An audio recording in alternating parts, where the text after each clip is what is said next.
बहुत समय पहले की बात है। एक गांव में एक पायल नाम की लड़की रहा करती थी।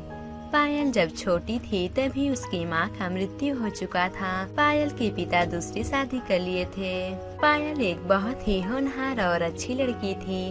वो खेलकूद और पढ़ाई में पहला स्थान पर आती थी, इसलिए पायल के पिता पायल को बहुत ही पसंद करते थे। पायल की एक सौतेली बहन थी जिसका नाम कविता था। कविता खेलकूद और पढ़ाई में बहुत ही पीछे थी। कविता का पढ़ने में बिल्कुल भी मन नहीं लगता था। कविता को फैशन करना बहुत ही अच्छा लगता था। वो ब्यूटी पार्लर में जाकर ढेर सारे मेकअप खरीदती थी। पायल मेकअप पर बिल्कुल भी ध्यान नहीं देती थी। वो अच्छे से मन लगाकर पढ़ाई किया करती थी। ये सब देखकर पायल की सौतेली माँ बहुत ही गुस्सा होती थी। उसके पिता अक्सर काम के सिलसिले में बाहर ही रहा करते थे। पायल के पिता जब घर पर नहीं होते थे तब पायल की मम्मी उसे बहुत ही डांटा करती थी। फिर एक दिन पायल अपनी माँ से बोलती है, माँ मेरे पढ़ाई के लिए मुझे कुछ बुक्स और कॉपी चाहिए। अगर आप मुझे कुछ पैसे दे देती तो। क्या बोली तू? तुझे पैसे चाहिए? पहले से ही हम लोग इतने पैसे दे चुके हैं, अब और कितने पैसे देंगे हम लोग इतने पैसे कहाँ से लाएंगे तेरी पढ़ाई के लिए? हमेशा तो तू मुझसे पैसे ही मांगती है। किसी चीज का बहाना बनाकर तो तू मुझसे पैसे ही मांगती रहती है। न जाने तू इतने पैसों का करती क्या है। अब तू यहाँ से चली जाए, मेरे पास कोई पैसे नहीं है। लेकिन माँ मेरा कुछ ही महीनों में एग्जाम भी आने वाला है। अगर आप मुझे बुक्स नहीं खरीदेंगी तो फिर मैं पढ़ूंगी कैसे? मत पढ़, तुझे पढ़ने के लिए कहता ही कौन है? अगर तू नहीं पढ़ेगी तो घर का बहुत खर्चा बचेगा, उतने में कोई काम हो जाएगा। अपनी सौतेली माँ की बात सुनकर पायल उदास हो जाती है। तभी उसकी बहन कविता आती है। माँ बाजार में एक बहुत ही अच्छा क्रीम आया है, तुम मुझे उसे खरीदने के लिए पैसे दे दो। अरे कविता बेटी, तू चिंता क्यों करती है? बोल तुझे कितने पैसे चाहिए? मैं तेरे पिता से बोलकर तुझे अभी पैसे दिलवा देती हूँ। माँ उसे खरीदने के लिए सिर्फ 500 रुपए ही चाहिए। ठीक है बेटी, जब तेरे पिता आएंगे तो मैं तुझे पैसे दिलवा दूंगी। ये सब बातें सुनकर पायल उदास होकर वहाँ से चली जाती है। पायल अपने कमरे में जाकर कहती है, माँ तुम मुझे छोड़कर क्यों चली गई हो? कितने दिन हो गए तुम्हारा मुझे प्यार नहीं मिला है। सौतेली माँ ने तो मुझे कभी अपना बेटी माना ही नहीं है। स्कूल में कितने सारे सब्जेक्ट लिखवाए जाते हैं, लेकिन मेरे पास तो एक भी बुक्स नहीं है। अब मैं क्या करूँ? कुछ महीनों में तो परीक्षा भी आने वाली है। अगर मेरे पास बुक्स नहीं होंगे तो मैं पढ़ूंगी क्या? अगर मैं पढ़ूंगी नहीं तो परीक्षा कैसे दूंगी? अगर मैं परीक्षा नहीं दी तो परीक्षा में फेल हो जाऊंगी। अगर पापा घर पर होते तो मुझे बुक्स खरीद देते। तभी पायल के मन में एक बहुत ही अच्छा विचार आता है। पायल अपने दोस्त के यहाँ से जाकर पूरी बुक ले आती है और रात भर जाकर पढ़ाई करती है। फिर कुछ महीनों के बाद पायल का एग्जाम आ जाता है। पायल बहुत ही मेहनत करके परीक्षा में फर्स्ट आती है। अरे मैं तो परीक्षा में फर्स्ट आई हूँ, लेकिन क्या फायदा, मैं तो आगे की पढ़ाई कर ही नहीं सकती हूँ। आगे की पढ़ाई करने के लिए तो कुछ पैसे चाहिए, लेकिन मेरे पास पैसे कहाँ से आएंगे? अगर मैं पैसे सौतेली माँ से मांगी तो वो मुझे बहुत डांटेगी और मुझे कहीं मार भी ना दे।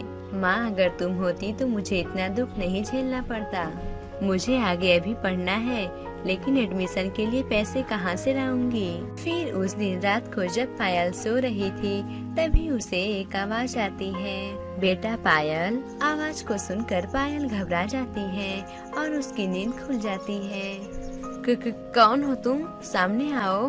पायल की बात सुनकर एक आत्मा बाहर आती है। वो आत्मा किसी और की नहीं थी बल्कि पायल की माँ की थी। पायल की माँ पायल से बोलती है, बेटा पायल, मैं तुम्हारी माँ हूँ। मेरी मृत्यु के बाद मैं एक आत्मा में बदल चुकी हूँ। पायल बेटा, मैं जानती हूँ कि तुम्हें इस घर में बहुत ही दुख और तकलीफ है। तुम्हारी सौतेली माँ और बहन तुमसे बिल्कुल भी प्यार नहीं करती हैं और बात बात पर तुम्हें डांटती रहती हैं। पायल बेटा, मरने के बाद मेरे पास कुछ जादुई शक्तियाँ आ चुकी हैं। मैं उन शक्तियों से तुम्हें एक जादुई पर्स देती हूँ। वो जादुई सुनहरा पर्स तुम्हारी सौतेली माँ को सबक सिखाएगा। ये लो बेटा। लेकिन माँ, मैं ये जादुई पर्स सौतेली माँ को कैसे दूंगी? बेटा, तुम इस जादुई सुनहरे रंग के पर्स से बोलना, जादुई सुनहरे रंग के पर्स, तुम पर्स की बारिश कर दो। तुम्हारे ऐसा बोलते ही जादुई पर्स की बारिश होने लगेगी। तुम उन पर्स में से एक पर्स अपनी सौतेली माँ को दे देना। फिर देखना उसके साथ क्या होता है। और पायल बेटा, तुम इस सुनहरे पर्स से अगर जो भी मांगोगी, ये जादुई सुनहरा पर्स तुम्हें वो देगा। इतना बोलकर पायल की माँ का आत्मा वहाँ से चला जाता है। फिर अगले दिन सुबह होने पर, जादुई सुनहरे रंग के पर्स, तुम मुझे पर्स दे दो। पायल के इतना बोलते ही उसके कमरे में जादुई पर्स की बारिश होने लगती है। ये सब देखकर पायल बहुत ही खुश होती है और एक पर्स को लेकर अपनी सौतेली माँ के पास जाती है। माँ, वो कल मैं बाजार गई थी तो मैं आपके लिए एक पर्स लेकर आई हूँ। मैं सोची कि आपके पास एक भी पर्स नहीं है तो मैं ये पर्स आपको दे दूँ। लेकिन तेरे पास इतने पैसे कहाँ से आए? वो माँ, मैं आपसे बताना भूल गई। मेरे पास कुछ पैसे रखे थे, मैं उसी पैसे से आपके लिए पर्स खरीद कर लाई हूँ। पायल की सौतेली माँ जब वो पर्स देखती हैं तो उन्हें बहुत ही पसंद आता है, इसलिए वो पायल को मना नहीं कर पाती हैं। फिर पायल की सौतेली माँ वो पर्स अपने पास रख लेती है।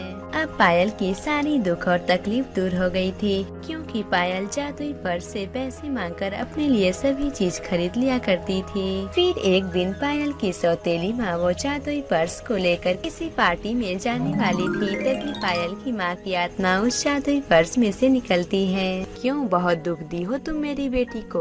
अब देखो मैं तुम्हें कैसा मजा सिखाती हूँ, तुम्हें भी उसका दंड जरूर मिलेगा। इतना बोलकर पायल की माँ की आत्मा में से एक डंडा बाहर निकलकर पायल की सौतेली माँ की पिटाई करने लगता है। हो गया, मुझे बहुत दर्द हो रहा है, अब तुम मुझे माफ कर दो, मुझे माफ कर दो, आगे से ऐसी गलती कभी भी नहीं होगी, मुझे माफ कर दो। अब से हम पायल को बहुत ही अच्छे से रखेंगे, अब उसे कभी भी कोई दुख नहीं होगा। मुझे अपनी गलती का एहसास हो गया है, तुम मुझे माफ कर दो, आगे से तुम्हारी बेटी को हम बहुत ही अच्छे से रखेंगे। अब मैं एक आत्मा बन चुकी हूँ, मैं जब चाहे तब यहाँ पर आ सकती हूँ। अगर तुमने मेरी बेटी को कभी भी दुख और तकलीफ दिया तो फिर देखना मैं तुम्हारा क्या करूँगी। फिर उस दिन से पायल की सौतेली माँ को अपनी गलती का एहसास होता है। अब पायल को वो किसी भी चीज की कमी नहीं करती थी। अब पायल भी अच्छे से पढ़ाई करने लगी थी। पायल की माँ कुछ दिनों तक देखी, फिर वो समझ गई कि यहाँ पर सब कुछ ठीक चल रहा है। फिर पायल की माँ की आत्मा को मुक्ति मिल जाती है, फिर वो हमेशा के लिए यहाँ से चली जाती हैं। फिर पायल की सौतेली माँ पायल से अच्छे से व्यवहार करने लगती हैं।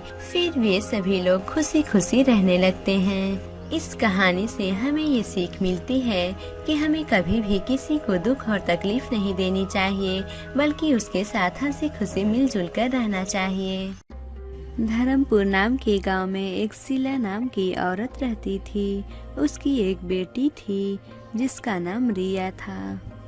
माँ, आज मैं अपनी सहेली के साथ पार्क घूमने जा रही हूँ, मैं शाम तक वापस आ जाऊंगी। ठीक है बेटा, देर मत करना और जल्दी घर वापस आ जाना।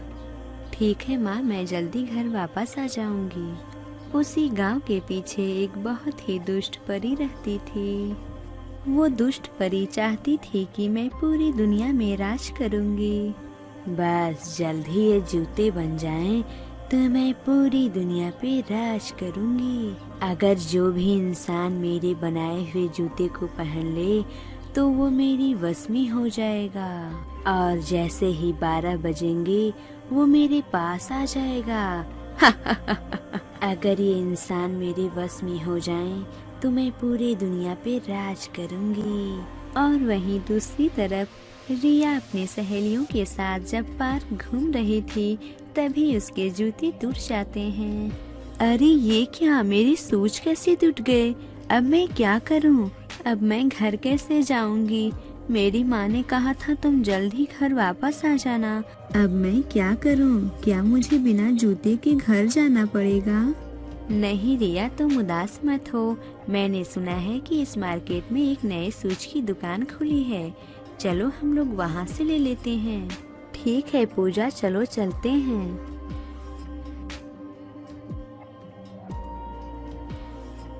फिर रिया और पूजा उस नए जूते की दुकान से एक नया जूता खरीदती हैं। फिर रिया उस नए जूते को पहनकर अपने घर जाती है।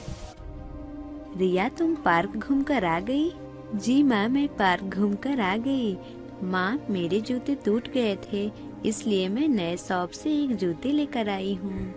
ठीक है बेटा, तुम जाओ और जल्दी से खाना खा लो। फिर रिया खाना खाकर सो जाती है और जैसे ही रात के 12 बजते हैं 3 लड़कियां दुष्ट परी के पास आ जाती हैं। उन 3 लड़कियों में से एक रिया भी होती है, क्योंकि रिया ने उस दुष्ट परी के शूज पहन लिए थे। जैसे ही 3 लड़कियां उस दुष्ट परी के पास आती हैं, वे उसके बस में हो जाती हैं। मेरे पास 3 लड़कियां हो चुकी हैं। जैसे ही 10 लड़कियां हो जाएंगी, मैं उनकी बलि दे दूंगी। फिर मैं इस पूरे दुनिया पे राज करूंगी। हा हा। जब मैं इस पूरी दुनिया पे राज करूंगी, तो बाकी की दुष्ट परियां मुझे देखती रह जाएंगी। फिर अगले दिन सुबह होने पर रिया की माँ देखती है कि रिया अपने कमरे में नहीं है।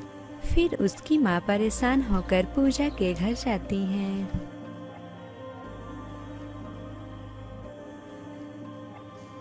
बेटा पूजा, क्या तुम्हारे घर मेरी बेटी रिया आई है? नहीं आंटी जी, आज तो रिया मेरे घर नहीं आई है। पता नहीं रिया आज मुझे बिना बताए सुबह से कहाँ चली गई है। रिया की माँ और पूजा बातें कर रही होती हैं। तभी एक और औरत पूजा के घर आती है और बोलती है, बेटा पूजा, क्या तुमने मेरी बेटी नैना को देखा है? पता नहीं कहाँ वो सुबह से गायब है। मैंने अपने पूरे घर में देखा है, वो कहीं भी नहीं थी। वो मुझे बिना बताए कहीं नहीं जाती है, लेकिन आज वो पता नहीं कहाँ चली गई है। सभी औरतें जब परेशान हो रही थीं, तभी वहाँ पर पिंकी आती है और बोलती है, आंटी जी, बस आपकी बेटी रिया ही गायब नहीं हुई है। आज सुबह से मेरी दीदी पता नहीं कहाँ चली गई हैं। वो मुझे कहीं भी नहीं दिखी, इसलिए मैं उनको ढूंढते हुए यहाँ पर आई हूँ। सभी लड़कियाँ एक साथ कैसे गायब हो सकती हैं? रिया जब कल शाम को पार्क घूम कर आई थी, तब वो मुझसे बोली कि मैं एक नए शॉप से एक नया शूज खरीद कर आई हूँ। हाँ आंटी जी, कल शाम को मेरी दीदी भी ऐसा ही बोली थी। हम सभी लोग अपनी लड़कियों को ढूंढने के लिए जंगल में चलेंगे। फिर सभी औरतें मिलकर अपनी अपनी लड़कियों को ढूंढने के लिए जंगल में जाती हैं। सभी औरतें लड़कियों को ढूंढती हैं, लेकिन वे लोग कहीं भी दिखाई नहीं देती हैं। फिर वे लोग उदास होकर घर चली आती हैं। फिर अगले दिन पूजा रिया के घर मिलने आती है। आंटी जी, क्या आपको रिया मिली? नहीं बेटा, रिया मुझे कहीं भी नहीं मिली। कल मैं उसे ढूंढने के लिए जंगल गई थी, लेकिन रिया वहाँ भी नहीं थी। पता नहीं कहाँ वो चली गई है। मुझे तो समझ में नहीं आ रहा कि रिया बिना बताए कहाँ चली गई है। आंटी जी, मुझे लगता है कि हम लोगों को गांव में रहने वाले बाबा जी से पूछ लेना चाहिए कि गांव की सभी लड़कियां अचानक कहाँ गायब हो गईं। हाँ बेटा, तुम ठीक कहती हो। यही एक रास्ता है जिससे हमारी लड़कियां वापस आ सकती हैं। फिर सभी औरतें मिलकर गांव में रहने वाले साधु बाबा के पास जाती हैं और उनसे बोलती हैं, बाबा, क्या आप बता सकते हैं कि हमारी लड़कियां अचानक कहाँ गायब हो गई हैं और वे लोग कहाँ पर हैं? बेटी, तुम्हारी लड़कियां उस दुष्ट परी के पास हैं। वो दुष्ट परी एक भूतिया जूता बनाई है, जो कि तुम लोगों की लड़कियों ने उसे पहन लिया है और उसके वश में हो गई हैं। और रात के 12 बजे वो लोग दुष्ट परी के पास चली जाती हैं। तो बाबा जी, हम अपनी लड़कियों को कैसे बचा सकते हैं? बस तुम लोगों के पास आज का समय है, क्योंकि कल वो दुष्ट परी सभी लड़कियों की बलि दे देगी। बाबा जी, हमें बताइए कि उस दुष्ट परी को कैसे मारा जा सकता है। हम लोग उसे मारकर अपनी बेटी को वापस घर लेकर आएंगे। बेटी, उस दुष्ट परी को मारने का एक ही तरीका है। अगर तुम लोग उसमें असफल हो गई, तो उन लड़कियों का जान खतरे में हो सकता है।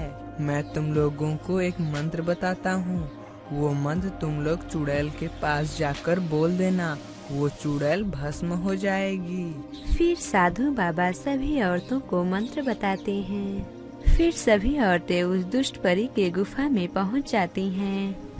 अरे वाह, आज तो मजा ही आ गया, इतनी सारी औरतें। अब मैं कल सभी का बलि दे दूंगी, फिर मैं दुनिया की सबसे शक्तिशाली दुष्ट परी बन जाऊंगी। चलो मैं आज रात और इंतजार करके देख लेती हूँ कि इन बेवकूफ लोगों की तरह और लोग मेरे पास कितने आते हैं। सुनो बेवकूफ औरतों, इन लड़कियों के लाइन में खड़ी हो जाओ। फिर सभी औरतें मंत्र पढ़ने लगती हैं। फिर जैसे ही सभी औरतें मंत्र पढ़ना बंद करती हैं, दुष्ट परी जलने लगती है। आह! दुष्ट औरतों, ये तुम लोग क्या कर रही हो? देखते ही देखते दुष्ट परी जलकर भस्म हो जाती है। दुष्ट परी के मरते ही सभी लड़कियां उसके वश में से हट जाती हैं। अपनी माँ से मिलकर बहुत खुश होती हैं।